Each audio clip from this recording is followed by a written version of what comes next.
his almost 21st century. For example, again, the conventional story is Khufu, who was a pharaoh, decided to have this built. He said, cut a line into the bedrock because I want to be buried here. And then as they were building it, he changed his mind and he said, no, wait a second, I want to be buried in number 5. And then he changed his mind and he said, no, wait a second, I want to be buried in number 8. Now the precision of this passageway, the descending passage, they know by laser, it's more than 300 feet long, and it deviates from laser perfection by 1/8 of an inch. The Egyptians did not have the capability of doing that work, no matter what the pharaoh may have wanted. But when you bring an engineer, such as Christopher Dunn, to look at this, he believes, and this relates to some of the other subjects that we're discussing in terms of lost technology or free energy.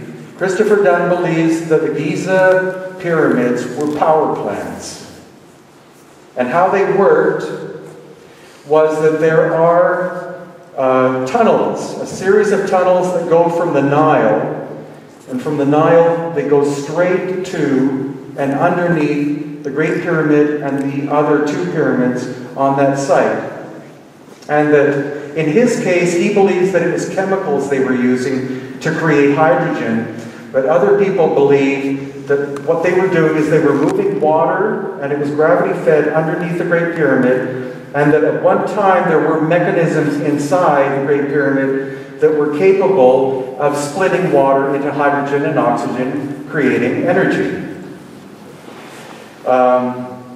So that I find actually is a more logical idea than the idea that it was a tomb. The thing, though, is that if these buildings were there 12,000 years ago, were abandoned and actually shut down because of the shift of the Earth from its perfect alignment off to 23.5 degrees, the destruction of the civilization, the loss of knowledge, then 5,000 years ago, the dynastic Egyptians show up and they see these structures, and of course they adopt them. And it's quite possible that Khufu said, put my name on that building because I am the pharaoh. And the other thing is that the Grand Gallery, if you go into the Grand Gallery, there's no reason why it would be immense the way it is to access a place where you're burying the king. The sonics and vibrational characteristics was farther to the west, and you can see it in the topography. It was a much bigger, wider river. And that's where these tunnels connect to. They connect to the ancient Nile, strictly out of bounds, unless you know Yusuf. And this is another one. Again, it's 10 feet by 12 feet and drops down approximately 100 feet. So because of his connections, we were able to go underneath the Giza Plateau. And this is level 1. And these openings were everywhere. But we only had 4 hours. He told me that this is level 1, but there are at least 2 levels beneath it. So we're going back in April, and I would like to go into level 2 if possible.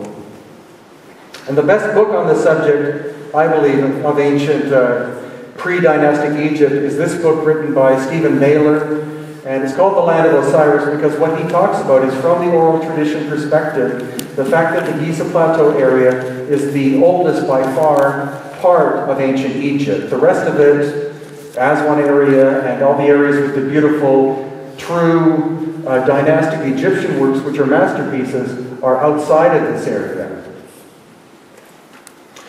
And another subject that fascinates me is the concept of who Osiris was.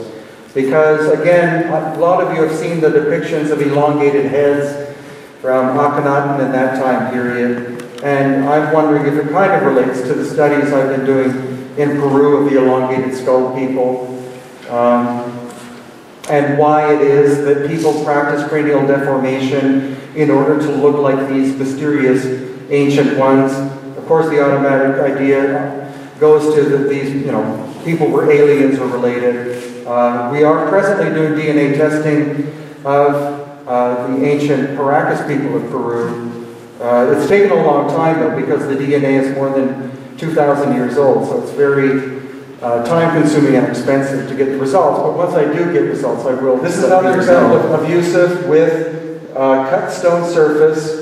The diameter of the saw that would have cut through this basalt would have been at least 6 meters to 8 meters in diameter, and the cutting pattern, which means that every rotation of the saw makes a groove, or it makes an impression in the stone as it's moving.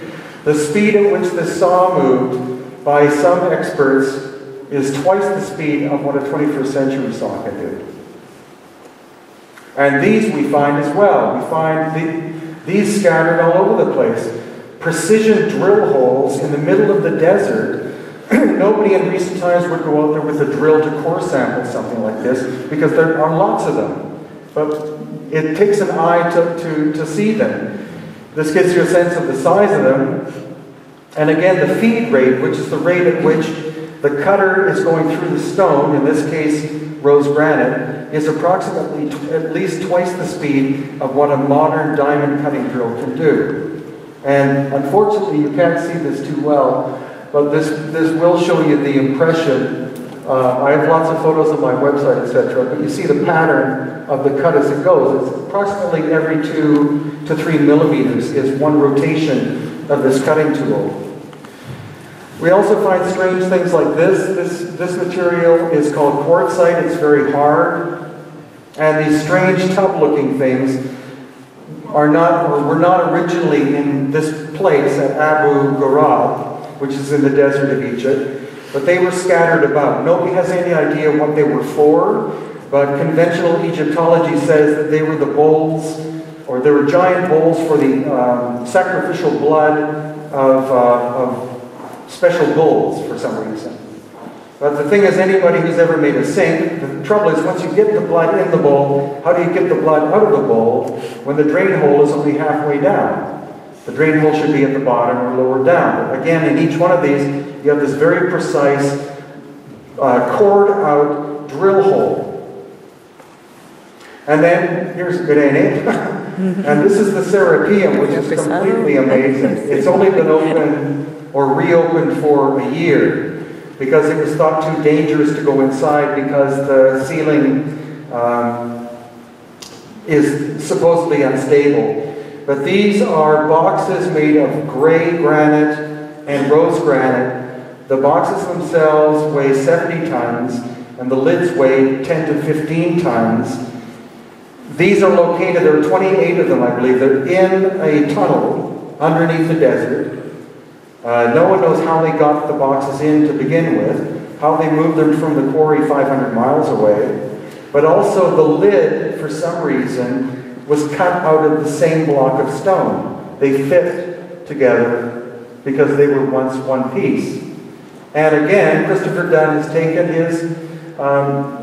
his instruments and measured the surfaces outside and inside, and they are within 2/10,000ths of an inch in precision of flatness.